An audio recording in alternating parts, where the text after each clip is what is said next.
ராணுவத்திற்கு பணியாளர்களை சேர்க்கவும் நிதி ஒதுக்கீடு செய்வதற்கு கூடுதல் அதிகாரத்தை வழங்கி உத்தரவானது பிறப்பிக்கப்பட்டுள்ளது. நாட்டின் அனைத்து எல்லையோரங்களிலும் ராணுவ வீரர்களின் பலத்தை அதிகரிக்கவும் உத்தரவை பிறப்பித்துள்ளது மத்திய அரசு.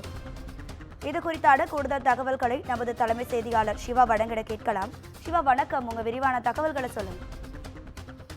ராதிகா, இந்தியா பாகிஸ்தானுக்கு இடையிலான இந்த போர் பதற்றம் தொடர்ந்து பாகிஸ்தான் விதிமுறைகளை எல்லாம் மீறி அத்துமீறி தாக்குதல் நடத்தி வரக்கூடிய நிலை, அதற்கு பதிலடி கொடுக்கக்கூடிய வகையில் இந்திய ராணுவம் மேற்கொள்ளக்கூடிய இந்த முயற்சி போன்றவை தொடர்ந்து நடைபெற்று வரக்கூடிய ஒரு சூழல்ல இந்திய பாகிஸ்தான் எல்லையில ஒரு கடுமையான ஒரு போர் பதற்றம் என்பது ஏற்பட்டிருக்கிறது. இதன் காரணமாக அந்த பகுதியில் இருக்கக்கூடிய மக்களுடைய இயல்பு வாழ்க்கை என்பது பாதிக்கப்பட்டிருக்கிறது. ஆங்காங்கே சைரன் ஒலி கேட்கப்பட்டு அவர்கள் அச்சத்தில் ஆழ்ந்திருக்கக்கூடிய ஒரு நிலைதான் தற்போது நிலையாக இருக்கிறது. இந்த நிலையில்தான் ராணுவ தளபதிக்கு கூடுதலான அதிகாரங்களை மத்திய அரசு வழங்கியிருக்கிறது.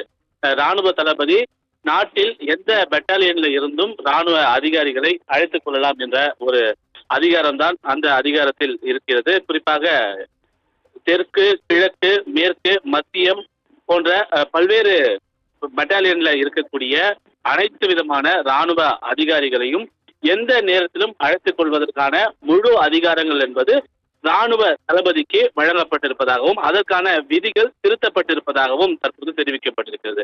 இந்த ராணுவ விதி 1948 அந்த விதியில் இருக்கக்கூடிய விதியின் கீழ் இருக்கக்கூடிய 33 மூலம் வழங்கப்பட்ட அதிகாரங்களை பயன்படுத்துவதன் மூலமாக மத்திய அரசு ராணுவ தளபதிக்கு அந்த விதியின் கீழ் இருக்கக்கூடிய அதிகாரங்களை பயன்படுத்துவதற்கு முழு அதிகாரங்கள் வழங்கி இந்த ஒரு உத்தரவை பிறப்பித்திருக்கிறது. எனவே தற்போது 32 காலாட்படை பட்டாலியன்கள் இருக்கக்கூடிய ஒரு சூழல்ல அந்த 32 பட்டாலியன்களை எந்த நேரத்தில் வேண்டுமானாலும் அவர் அழைத்துக் கொள்ளலாம் என்பதற்கான அந்த விதிகள் உருவாக்கப்பட்டிருக்கின்றன.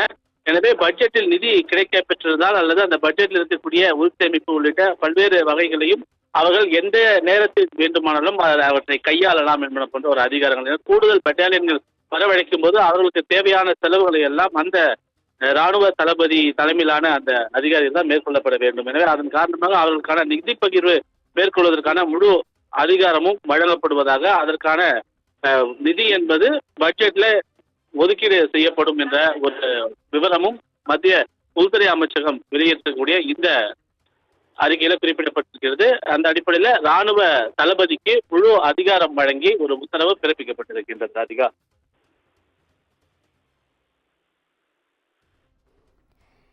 எல்லை பகுதிகளில் தொடர் பதற்றம் நீடித்து வரும் நிலையில் இந்த உத்தரவு மத்திய அரசு தரப்புல இருந்து வழங்கப்பட்டது மிக முக்கியமான ஒன்றா பார்க்கப்படுதுன்னு சொல்லியிருக்கீங்க. நன்றி சிவா, உங்க தகவல்களுக்கு நன்றி.